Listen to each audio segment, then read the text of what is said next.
ఈ భుజాలు ఎంత వెడల్పు ఉంటాయో కాళ్ళని అంత దూరం ఉంచాలి.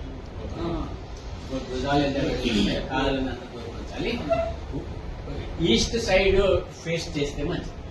ఈస్ట్ అంటే వాళ్ళు ఏమంటారు అంటే దేవుడిని చూస్తూ చేస్తాం కాబట్టి దేవుడు తూర్పు దిక్కు పెడతారు, లేకపోతే ఉత్తరం దిక్కు అన్నట్టు అట్లా. అయితే నాలుకను పైకి ఉంచాలి.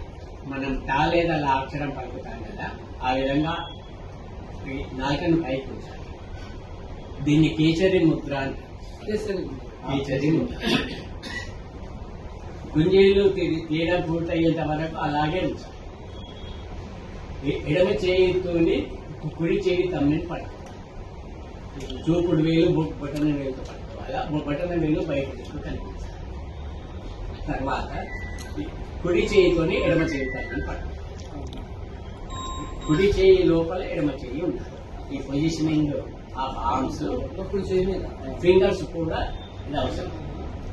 శ్వాసను గాఢంగా తీసుకుంటూ నిదానంగా కిందకి కూర్చోవాలి. ఈ స్థితిలో 3 సెకండ్ల శ్వాస బదులుతూ పైకి. శ్వాసను గాఢంగా తీసుకుంటూ నిదానంగా కిందికి కూర్చోవాలా. ఈ స్థితిలో 3 సెకండ్ల శ్వాస బదులుతూ పైకి. ఇట్లా చేస్తే సూపర్ బ్రెయిన్ యోగాలు ఒక రౌండ్.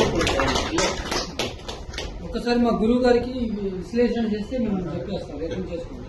అయితే ఇట్లా ఎన్ని తీయాలనేటువంటిది కూడా లెక్క ఉంది. ప్రతిరోజు 14 రౌండ్లు సూపర్ బ్రెయిన్ యోగా చేస్తే చాలు.